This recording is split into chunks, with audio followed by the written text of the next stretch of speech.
가족은 무엇으로 사는가? 라는 주제로 4주 동안 나누고 있는데 오늘 마지막 시간, 네 번째 시간이고요. 성경적인 좋은 가정이 무엇인가에 대해서 나누고자 합니다. 그리고 오늘의 제목은 모든 사람과 화목하라 라는 제목을 가지고 우리가 같이 좀 나누고자 하는데 성경께서 함께 하시기 원합니다. 톨스토이, 안나 카레니나 다 읽어보셨죠? 이 대문호의 이 안나 카레니나 네요. 저는 다 알고 계시는데 제가 다시 한번 상기시키고자 합니다. 거기 맨 첫 문장이 이렇게 되어 있습니다. 한 가정은 모두가 엇비슷하지만, 행복한 가정이에요. 죄송합니다. 행복한 가정은 모두가 엇비슷하지만 불행한 가정은 저마다의 이유가 있다라고 되어 있습니다.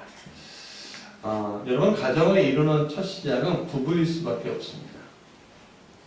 하나님은 아담과 하와를 창조하심으로 이 세상의 첫 가정을 만드셨어요. 창세기 2장 24절에 보면 이러므로 남자가 부모를 떠나 그의 아내와 합하여 둘이 한 몸을 이룰지어다 라고 했습니다. 부부가 가장 기초가 되어야 한다는 것은 의심의 여지가 없어요. 그러나 오늘 상황들은 결손가정들이 많아지면서 가정에 대한 전통적인 가치관만으로는 해석이 안 되는 상황 가운데 우리는 놓여져 있습니다. 우리가 흔히 아는 전통적인 가치관의 가정은 사랑하는 부부와 사랑하는 자녀들이 화목하게 사는 것이 가장 보편적인 가치관입니다. 그러나 오늘 한국 사회는 부부의 이혼율이 세계 3위예요. 그러니까 세 쌍이 결혼하면 한 쌍이 이혼한다 라고 하는데 실질적으로는 총 10쌍 중에 한 쌍입니다. 총 10쌍 중에 한 쌍. 전통적인 가치관으로 가정을 이야기하기에는 지금 계속 한계에 부딪히고 있어요. 또한 한부모 가정이 양상이 되고요. 특히 요즘에 동성애 결혼 등을 통해서 결혼의 가치관이 부딪히면서 남과 여가 만나 한 가정 이루고 자녀를 낳아 가족을 이루는 것에 기본적인 모태로 하는 기독교적 가치관은 굉장히 공격을 많이 받고 있습니다. 이 세상에 가정이 행복하고 싶지 않은 사람은 단 한 명도 없을 겁니다. 가정이 행복해야 누가 행복하죠? 개인이 행복하죠. 그래서 가정의 중요성 아무리 강조해도 모자르지 않아요. 좋은 가정이 좋은 사람을 만들고 좋은 사회를 만드는 것. 그럼 우리 이미 알고 있습니다. 그렇게 여기고 있어요. 그리스도인의 가정도 마찬가지죠. 좋은 그리스도인의 가정은 좋은 그리스도인들을 만듭니다. 그리고 그 사회 속에서 그리스도 안에서 좋은 영향력을 끼치려고 합니다. 그게 우리가 바라는 가정의 이 서양인데 지금 많은 문제들이 일어나고 있다는 거예요. 그러나 그 문제들 가운데서도 해결된 가정이 있고 또 더 아름답게 된 가정이 있는가 하면 해결되지 못하고 또 정면에서는 아름다운 가정처럼 보이는데 속을 까짓고 들어가면 고통과 아픔과 갈등과 상처가 있는 가정들이 굉장히 많다는 겁니다.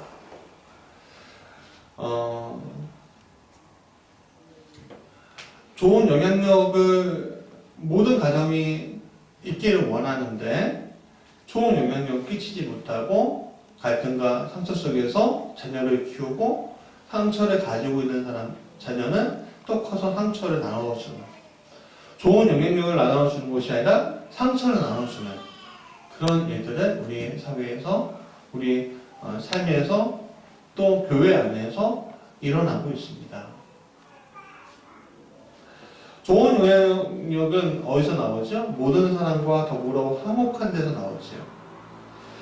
모든 사람의 가장 기본적인 단위인 그 가정이 화목해야 되는데 그 화목이 깨질 때 우리는 너무나 힘들고 어려운 순간들을 경험하게 되는 것이죠. 그렇다면 우리가 화목을 이루기 위해서 좋은 가정이 되기 위해서 특히 그리스도 안에서 그런 것을 이루기 위해서 우리는 어떻게 노력을 해야 될까요? 만약에 우리 가정에 깨지고 아파하고 또 상처 있고 그런 가운데 있다면 그럼 어떻게 우리가 그것을 극복해야 될까요?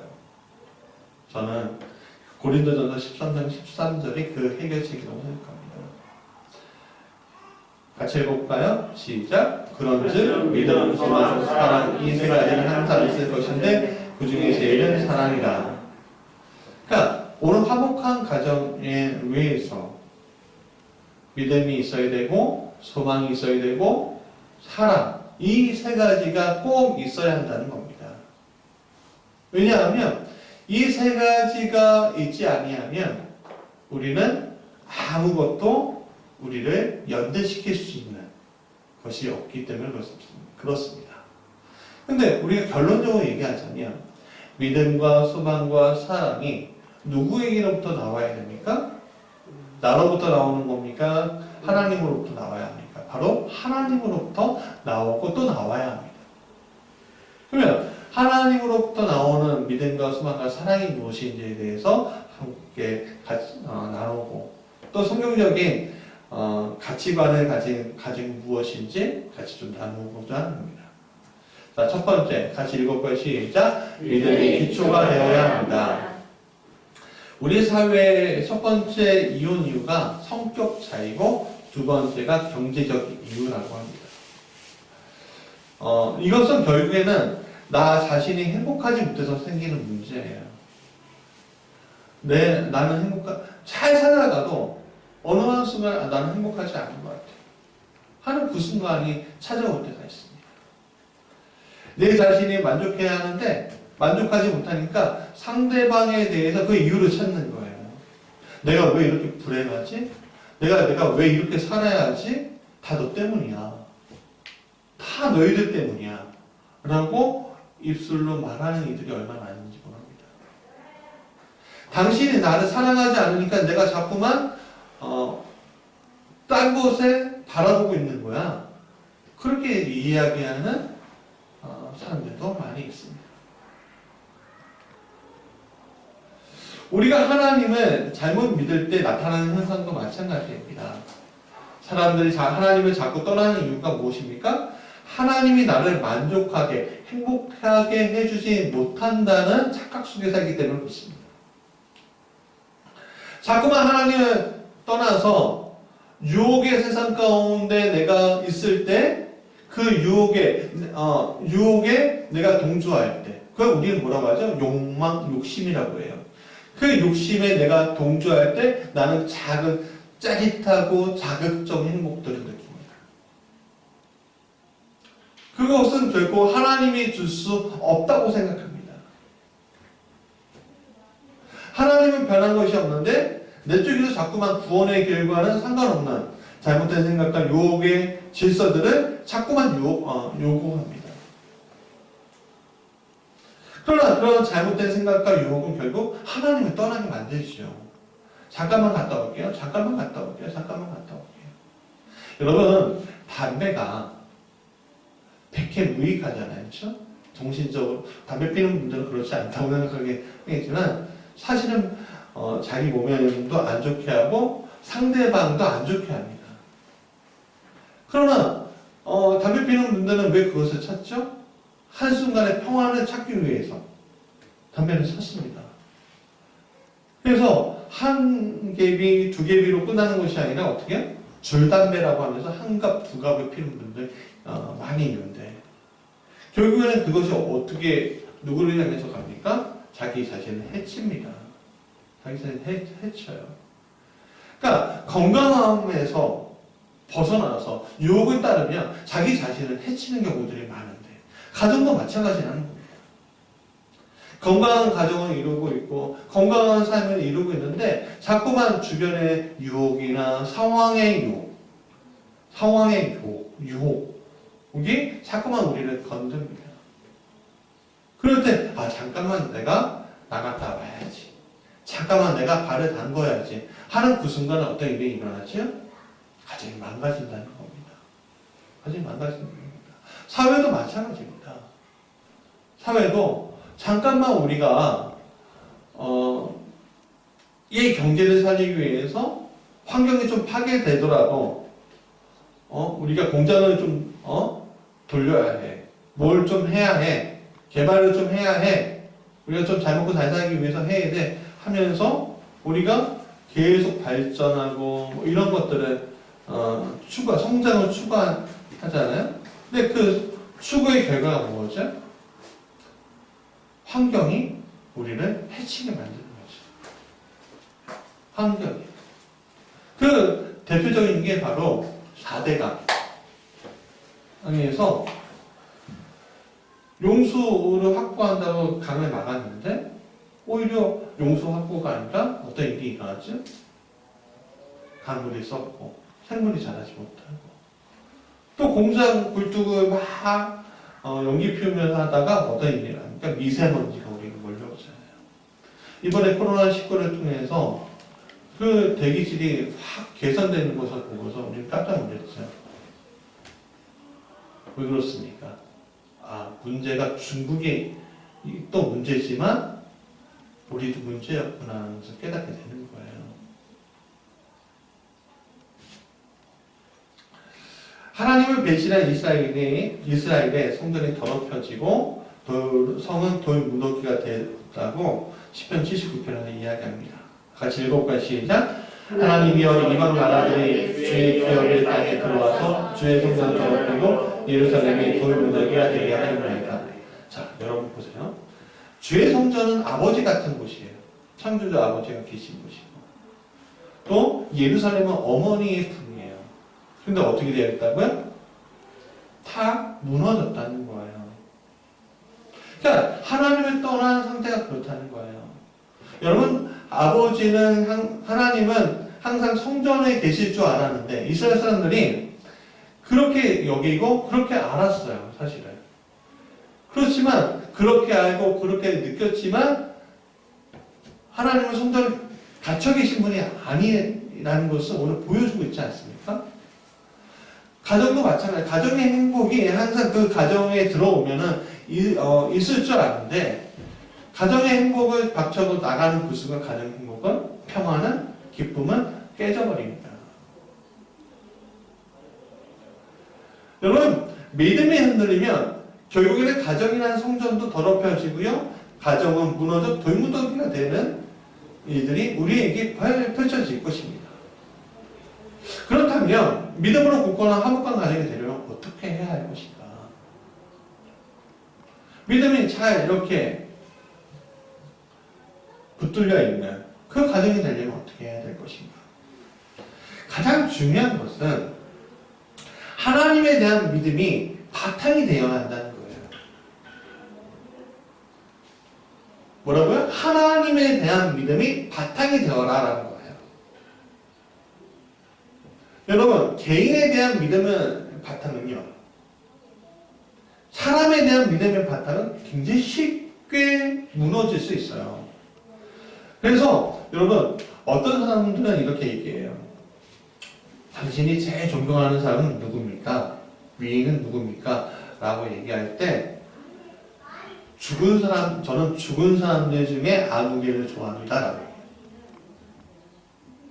왜요? 그러니까 살아있는 사람들 가운데 완벽한 사람은 없기 때문에 그렇습니다.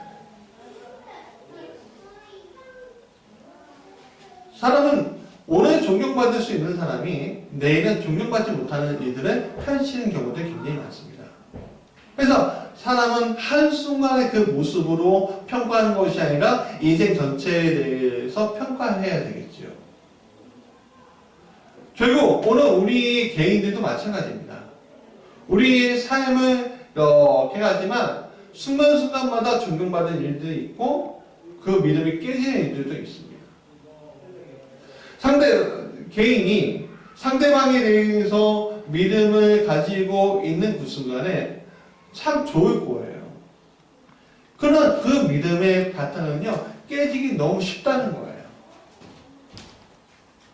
너무 쉬워서 마치 유리잔과 같습니다. 딱 놓치면요, 그냥 깨져버리는 거예요. 한 개인은 유한한 존재일 뿐, 하나님이 아닙니다. 인간은 완벽하지 않습니다.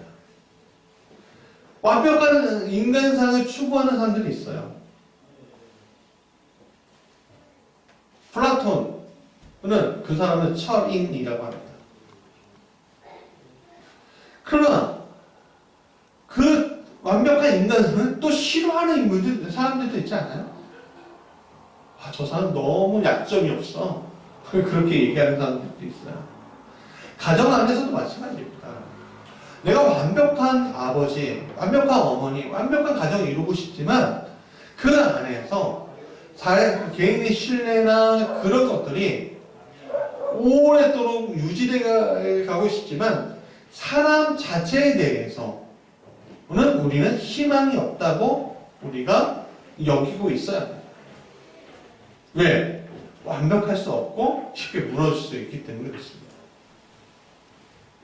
그래서 상대방을 신뢰한다고 말하는 것은 쉽지만 상대방에 대해서 만족을 얻기 어려운 이유가 바로 여기 있는 거예요. 많은 상황들이 배우자끼리 부모 자식의 문제가 내가 생각하지 못하는 대로 흘러갈 수 있음을 우리는 인정할 줄 알아야 돼요. 그렇기 때문에 우리는 변화하지 않는 것에 우리가 바탕이 있어야 돼요. 이 세상에 변화하지 않는 게 하나밖에 없습니다. 뭐죠? 하나님이에요. 하나님 한 분밖에는 변화하지 않는 것이 없어요. 이 지구도 변하고 우주도 변해요. 만물이 다 변해요. 제가 젊은 줄 알았어요. 주름이 없는 줄 알았어요. 근데 어느 날 거울을 보는 순간 저는 젊은 사람이 아니라 주름이 생기고 있는 사람으로 변했더라고요. 머리카락은 하얀 머리카락, 흰 머리카락이 생기더라고요. 제 치아는 많이 약해져 있더라고요. 그만큼 사람들은 그렇게 변화 속에 있는데 육체만 변화하는 것이 아니라 마음과 정신도 변화한다는 거예요. 그러나 하나님은 변하지 않습니다. 그래서 우리가 믿음의 기초가 사랑을 두는 것이 아니라 배우자에게 그 믿음의 기초를 두는 것이 아니라 부모에게 그 믿음의 기초를 두는 것이 아니라 자식에게 자녀에게 그 믿음의 기초를 두는 것이 아니라 오직 하나님께 믿음의 기초를 둘 때 오늘 우리는 우리 안에 평안함을 누릴 수 있는 가정을 이룰 수가 있는 거예요. 왜? 변하지 아니하는 하나님에 대한 그 믿음이 상대방을 믿게 만들 수 있는 거예요. 그 믿음과 믿음이 합해 우리는 화목을 이룰 수 있기 때문에 그렇습니다. 서로를 믿지 아니하는 가정은요, 화목이 없어요. 불행한 가정입니다. 그러나 하나님 안에서 믿음의 바탕이 되는 가정들은 화목할 수 있습니다. 왜? 유한한 것이 아니라 무한한 것을 기초로 하고 있기 때문에 그렇습니다. 내가 저 사람을 상대하는 것이 아니라 내 안에 계신 성령님이 내 부모를, 내 배우자를, 내 자녀를 상대하고 있기 때문에 그렇습니다. 두 번째, 다시 읽어볼까요? 시작. 소망이 기초가 되어야 합니다. 남편은 아내에게, 아내는 남편에게, 부모는 자녀에게, 자녀는 부모에게 각자 많은 것을 바랍니다. 그러나 많은 것을 아무리 바라도 만족하지 못하죠. 저는 어린 자녀들하고 마트에 갈 때 어린 자녀들을 꼭 나를 보게끔 만드는 코너가 있습니다. 바로 장난감 코너죠. 장난감 코너에 딱 근처에 가기만 하면 산이야, 강이야, 아빠를 바라봐. 넌 행복해질 수 있고. 그러면서 재빨리 막 쫓기듯이 갑니다. 마트는 참 머리가 좋죠? 마트 들어가는 입구에 딱 그걸 세워놓고서 이거 안 사가면 당신은 지나갈 수 없어요. 그렇게 만들잖아요. 그냥 나만 바라보라는 거예요. 아이들은 잠깐 가지고 놀 것이기 때문에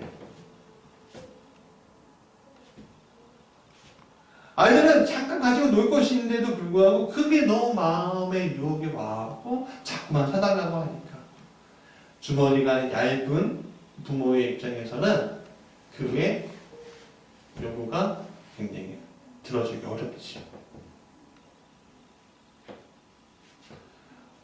이걸 가지고 한 일주일, 한 달을 버티면 좋겠는데 오늘 가고 일주일 후에 또 가도 또 다른 거 달라고, 또 다른 거 달라고 자꾸만 변하는 그 끊임없는 욕망과 욕구를 우리는 해결해 줄 수 없습니다.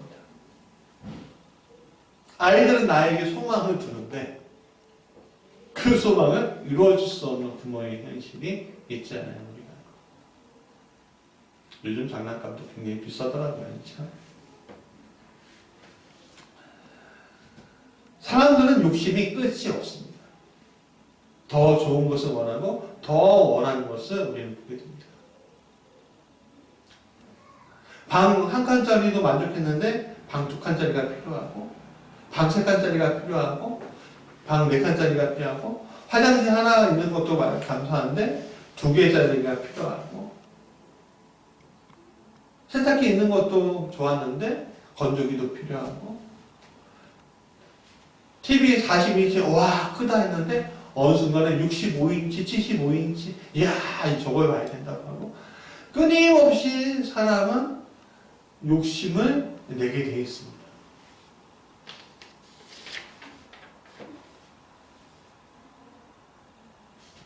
끊임없는 욕심은 사람들을 가르게 하고 다치게 하고 평안을 주지 못하게 만듭니다.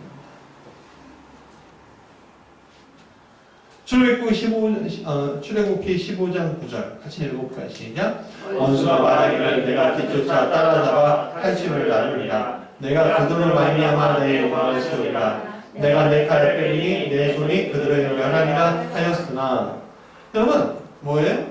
뒤쫓아 잡아가고 탈춤을 나누겠다. 거기만 끝나는 것이 아니라 내 욕망을 채우겠다. 거기만 끝나는 것이 아니라 그들을 멸하겠다까지 가는 거예요. 욕심의 원인이 어디에 있습니까? 바로 죄라는 것에 있어요. 죄는 인간이 하나님 안에서 평안할 수 없도록 끊임없이 유혹하는 거예요. 가정도 마찬가지죠. 작은 것에 만족하다가 제 유혹이 들어오면요, 큰 것이 와도 해결할 방도가 없어요. 해결할 방도가 없어요. 우리나라의 큰 문제 중에 하나가 바로 학벌 사회죠.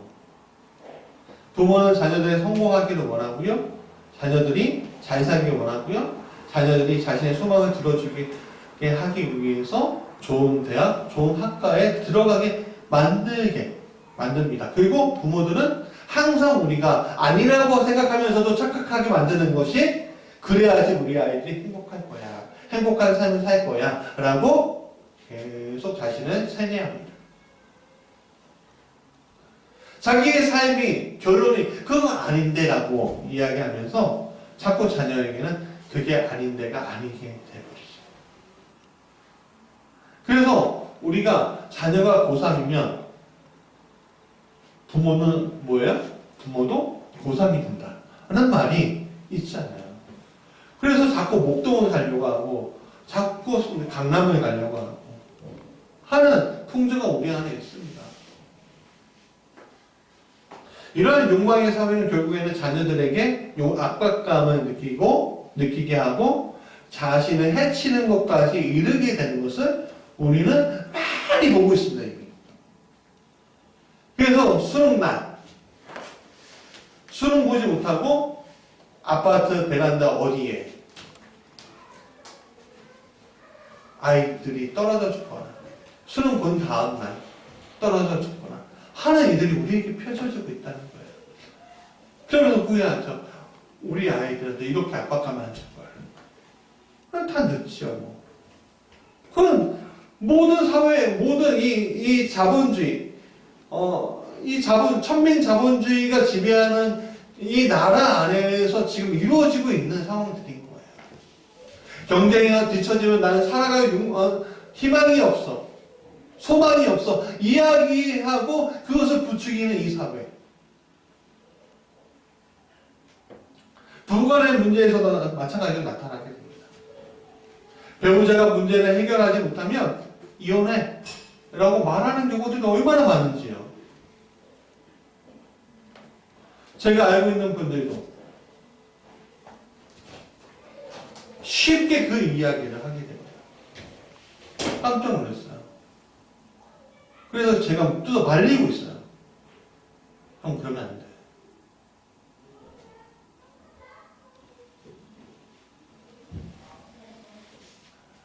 이런 사회에서 욕망이라는 단어가 어떻게 다가올 수 있겠습니까? 소망. 이런 사회에서 소망이라는 단어가 어떻게 다가올 수 있겠습니까? 소망이라는 단어보다는 욕망이라는 단어가 어울리는 사회가 되어버렸어요. 그렇기 때문에 오늘 우리는 소망을 다시 세울 필요가 있습니다. 소망의 대상을요, 여러분, 우리는 보통 사람들은 배우자나 부모나 자녀로 세워요. 내가 이루지 못한 것을 내 자녀에게, 내가 이루고 싶은 것을 내 부모에게, 배우자에게 떠넘기는 경우들이 많아요. 그러나 오늘 우리 그리스도인들은 떠넘기는 것이 아니라, 떠넘기 대상을 사람으로 두는 것이 아니라 바로 하나님이 나의 소망, 하나님께 떠넘기는 일들이 우리에게 펼쳐져야 한다는 것이죠. 즉 나의 소망의 대상을 인간이 아니라 하나님으로 세워야 한다는 것입니다. 세상의 소망 세움은 자신이 잘 되는 것으로 끝나지만 하나님 앞에서 소망 세움은요, 하나님의 부르심에 응답하는 것으로부터 시작이 되기 때문에 나로부터 끝나는 것이 아니라 하나님 나라로 끝나는 거예요.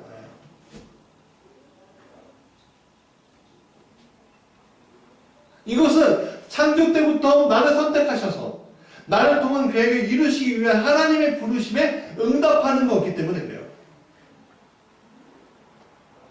그래서 그 소망은 나이, 남녀, 인종, 그리고 장애와 비장애 그런 걸 차별하지 않습니다.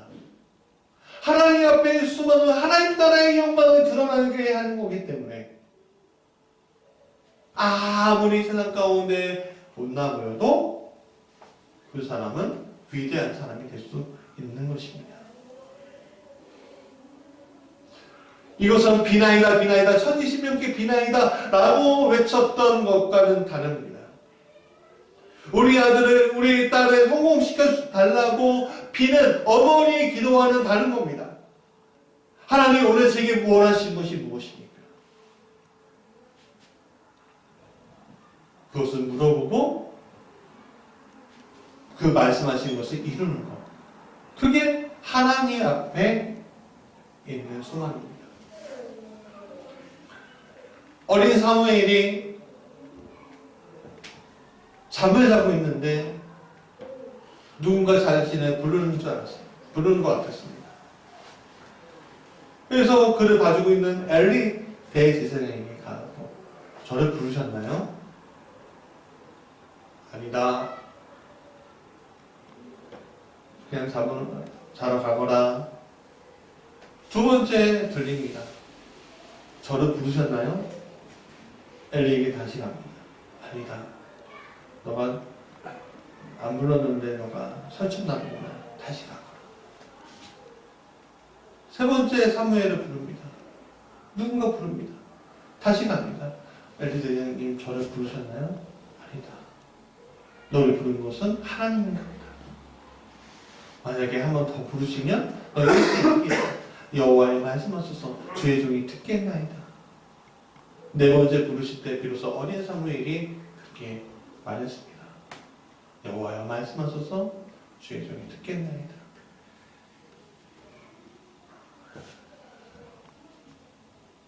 그리스도인 가정에게 소망은 이런 것입니다. 주님, 우리 가정을 향한 주님의 말씀을 순종하고 따르겠으니 말씀하여 주옵소서. 주님이 원하는 일들을 이 가정이 이루어가기 원합니다. 이 가정이 듣겠습니다. 사랑하는 여러분, 여러분들의 가정에 하나님의 부르심은 무엇인가요? 여러분 각 개인의 부르심이 있는데 가정의 부르심은 무엇인가요? 많은 그리스도인의 가정에 그 부르심이라는 게 없습니다. 그러나 그 부르심이 우리 안에 있다면 우리는 그 소망이 하나님께 있으므로 그리고 화목의 자리에 갈 수 있습니다. 왜? 목적하는 바가 같기 때문에. 목적하는 바를 향해서 가는 사람들에게 불평과 불만은 없습니다.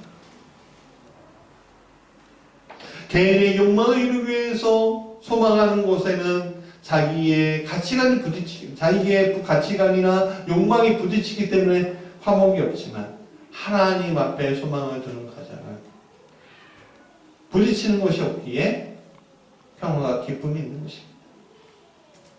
마지막으로 같이 읽어볼까요? 시작. 사랑이 기초가 되어야 합니다. 하나님이 만물을 창조하실 때 기초가 되었던 것은 사랑 때문이었습니다. 인간을 창조하시고 세상을 다스리게 축복하신 것도 사랑 때문이었고 십자가를 통한 구원도 사랑 때문이었습니다. 즉 사랑이 하나님께서 세상의 모든 것을 결정하게 하는 단초였습니다.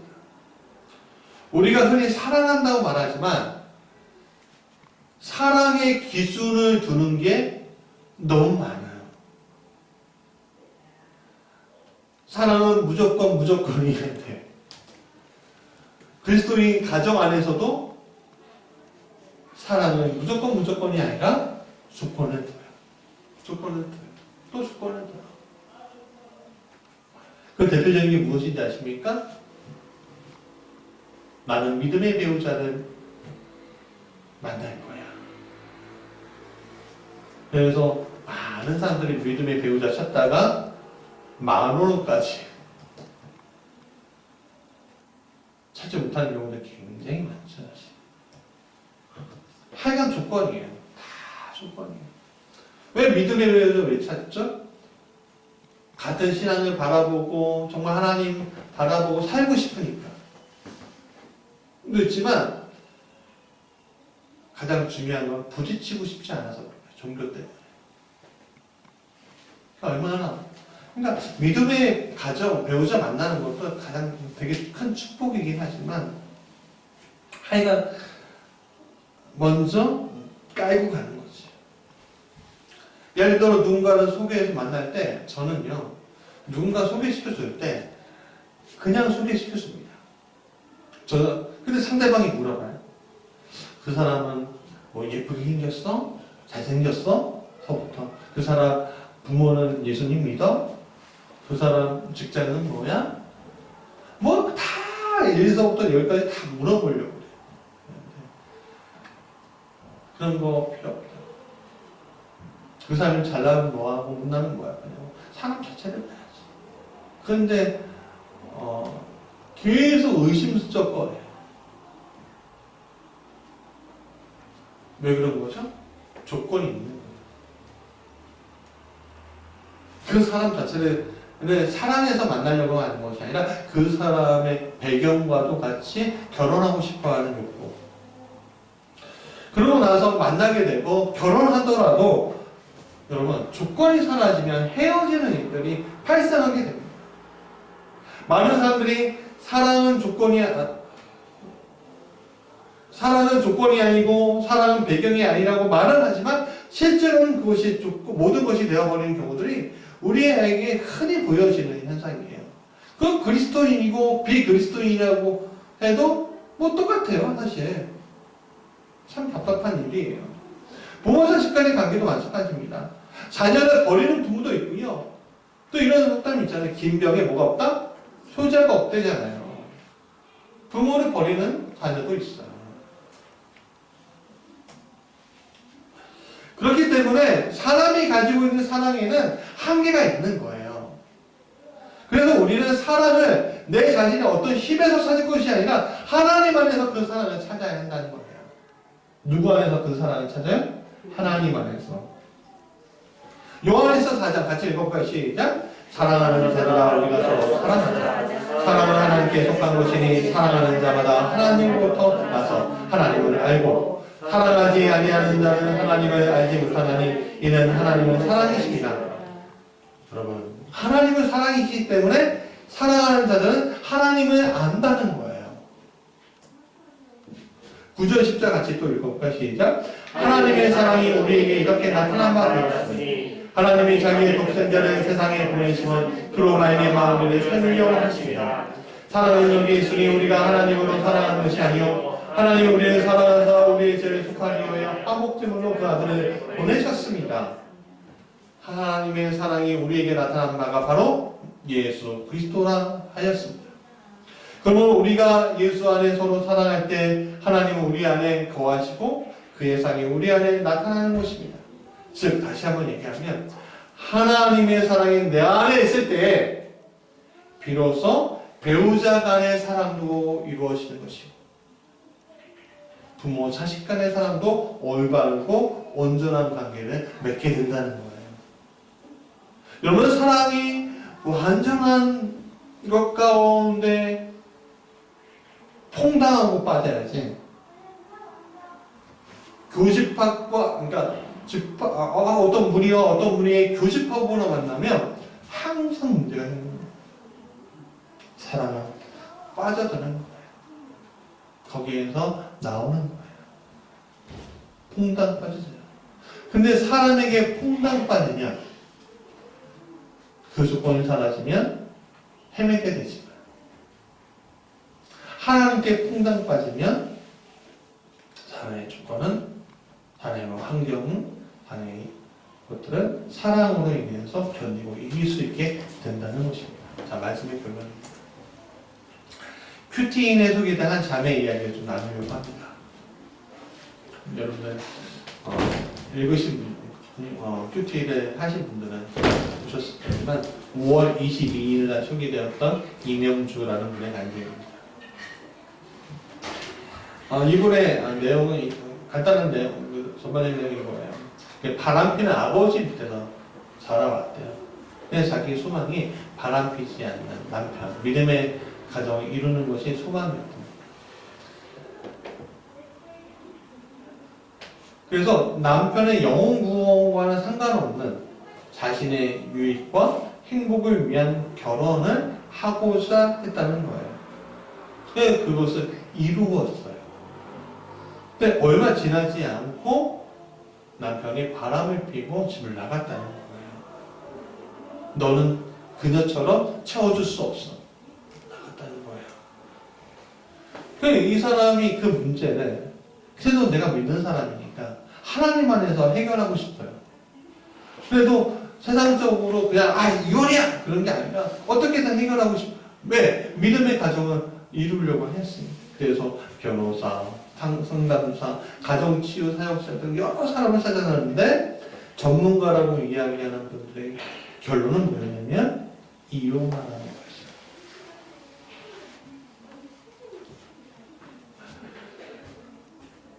거였어요. 그런데 결혼이라는 것은 거룩한 것이잖아요. 그래도 그 조언이 아니라 어떻게든 그 문제를 해결하려고 하다가 갑자기 시아버지가 또 시어머니가 돌아가시는 일들이 한꺼번에 생겼어요. 남편 그거에 대한 죄책감에 바람피는 데다가 떠나고 가정을 돌아가요. 그래서 정신 차린 줄 알고 있는데 7년 후에 남편이 갑자기 큰 병에 걸려갖고 수술하게 됩니다. 그때서야 남편이 자신의 죄를 회개하고 자신을 내려놓는데 그동안 자기 자신은 바람 피운 남편을 죽일 죄인, 나는 그래도 잘 참은 괜찮은 죄인이라고 생각하며 교만과 의를 가지고 있었는 남편의 그 어려움에 회개할 수 있었던 겁니다. 이렇게 어려움 속에서 하나님 안에서 회복을 얻은 이들의 결론이 참 귀하다고 생각해서 그분의 말을 그대로 옮기면 이렇게 얘기합니다. 남편의 바람과 질병 사건은 하나님은 오래 황폐하였던 저희 가정을 말씀으로 중수해 주셨습니다. 그리고 친정아버지를 향한 저희 미움과 원망을 하나님의 사랑으로 바꿔주셨습니다. 또 물질과 자녀의 고난, 우울의 포로로 갇혀 있을 때마다 말씀으로 선언한 지체들의 아름다운 구원의 소식을 듣고 찬성의 옷으로 근심을 대신하는 경험을 할 수 있었습니다. 교만했던 저를 여호와의 제사장 하나님의 봉사자로 세우셔서 남편의 바람과 이혼이기로 힘들어하는 지체들에게 저의 간절의 구원의 자랑거리로 삼게 하십니다. 앞으로도 여호와로 말미암아 크게 기뻐하며 나의 하나님으로 말미암아 즐거워하며 인생을 살기를 소망합니다. 여러분 얼마나 귀한 간증인지 모르겠습니다. 그렇습니다. 세상은 가정을 지키라고 조언하지만 그리스도 안에 있는 가정은 상대방의 어떤 문제에도 가정은 지켜야 할 곳이라고 말합니다. 사랑하는 성도 여러분, 모든 사람과 더불어 화목하라는 오늘 말씀을 볼 때 오히려 가정 안에서 화목하지 못한 우리의 모습을 보게 됩니다. 그것은 내가 화목을 만들고 지킬 수 없기 때문에 그렇습니다. 그러나 하나님 안에서 있을 때 우리에게 하나님은 화목을 주십니다. 하나님 앞에 믿음과 소망과 사랑을 둘 때 우리는 화목의 가정을 이룰 수 있는 겁니다. 오직 하나님으로부터 이 모든 것이 나와야 한다는 것입니다. 믿음과 소망과 사랑 중에 그 중에 제일은 사랑이라고 얘기하겠습니다. 그것은 사랑 속에 믿음이 있어야 되고 사랑 속에 소망이 있어야 되고 사랑 속에 사랑이 있어야 한다는 겁니다. 그것이 하나님 안에서 이루어질 때 우리는 비로소 모든 사람과 더불어 화목한 가정을 이룰 수 있다는 겁니다. 여러분, 오늘 그런 가정이 우리 무지개 교회 위에 또 우리 무지개 교회에 속하기 원하는 공동체 사람들 위해 가정들 위해 길 간절히 축원합니다. 같이 찬양할까요?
개인에게 소망을 주지 마시고 개인에게 사랑을 주지 마시고 바탕을 주지 말라는 겁니다. 하지 말라는 것이 아니라 그 바탕을 두지 말라는 겁니다. 오직 바탕은 하나님 안에 있을 때 하나님의 사랑 안에서 믿음이 있고 하나님의 사랑 안에서 소망이 있고 하나님의 사랑 안에서 사랑이 있을 때 우리는 그것이 영원한 život. 내가 배우자, 내가 부모 자식, 이게 그 상관관계 안에서 가정을 이루는데 그 가정은 거룩한 것입니다. 그럼 내 힘으로 그 가정의 거룩을 이길 수 있는 것이 아니고 오직 하나님이 도우시고 오직 하나님께 마음을 두고 우리는 그 가정이 화목할 수 있게 되는 것입니다. 오늘 우리 그런 가정이 될 수 있도록 주님 도와달라고 우리 통성같이 기도하겠습니다.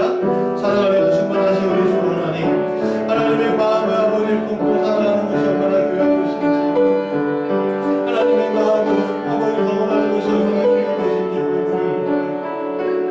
주님 앞에 소망했고 하나님 앞에 이 모든 것들을 주님 아버지 이 모든 것이 얼마나 아름다운 귀한 것인지, 아버지 세상 사람들은 아버지 무슨 문제가 생기면 깨지라 손절해라 이런 식으로 말하시면서 주님은 이 가정을 거룩으로 세우셔 이 가정을 아버지 우리가 하나님의 안에 가야 제사장으로 세우셨습니다. 우리 무지개 교회 덕분에 아버지 그런 한 명의 제사장을 하나님 앞에서 아버지 하나님의 사랑의 바탕이 되어서 믿음과 하나님의 사랑의 바탕이 되어서 소망 하나님의 사랑의 바탕이 되어서 사랑을 이루게 하여 주옵소서. 내 주님 내 힘으로 되지 못했습니다. 아버지 내 힘으로 될 수 없습니다. 오직 하나님의 주시는 것으로만 될 수 있습니다. 주여 역사하시고 도와주시옵소서. 예수 그리스도의 이름으로 기도합니다. 아멘. 우리 모두 일어나서 찬송하겠습니다.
아버지 하나님의 자비롭고 공평하신 그 사랑하심과 보혜사 성령님의 감화 감동 역사와 교통하심이 오늘 사랑 안에서 믿음을 고백하고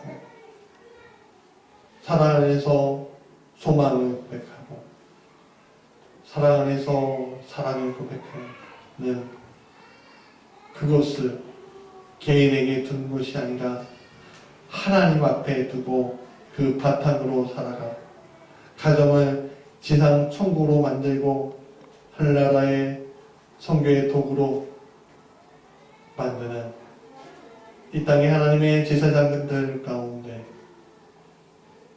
있기를 간절히 축원합니다.